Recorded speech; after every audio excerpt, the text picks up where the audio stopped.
នឹងមកសាកល្បងជាមួយនឹងម៉ាស៊ីនថ្មីធ្វើនំប៉័ងចាបាត់ថារ៉ូលបាត់ថារ៉ូលហើយនឹងអានេះមានភាសានំប៉័ងមេនំប៉័ងស្ករសហើយនឹងអំបិលហើយទឹកដោះគោហើយនឹងពងមាន់មកគ្រាប់លីជាមួយទឹកដោះគោហើយនឹងប៊ឺយើងមកអ៊ីសិនកូវាសិនកូម្សៅស្ទោគ្នាហើយនឹងពងមាន់ដាក់ចូលដែរ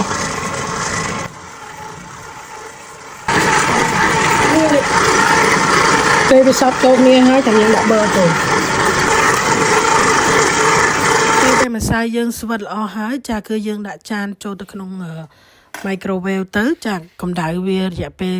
45នាទីក្នុងកម្ដៅ45អង្សាសេបើយើងអត់មានទេយើងដាក់វាធ្វើម៉េចឲ្យប្រហើមវាបាន2ដងមកយើងកាត់វាហើយ50ក្រាមទៅចាធ្វើអញ្ចឹងក៏បានធ្វើអញ្ចឹងក៏បានដាក់នៅលើដៃក៏បាន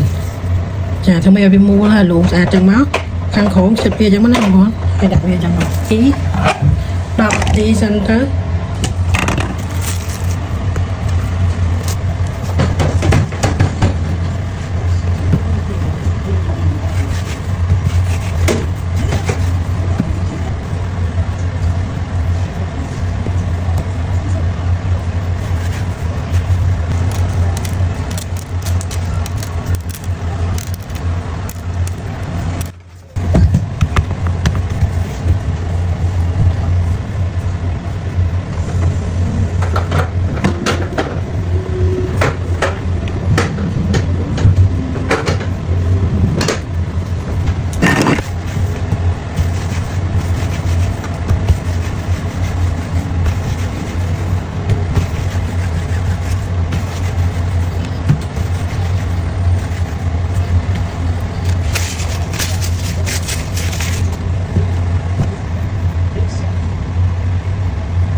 នៅពេលដែលយើងរៀបហើយយើងត្រូវបង្ហើមវាម្ដងទៀតចានៅក្នុងកម្ដៅ45អង្សាសេដែររយៈពេល30នាទី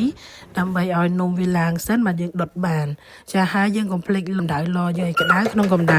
190អង្សាសេចាខ្ញុំដុតរយៈពេល15នាទី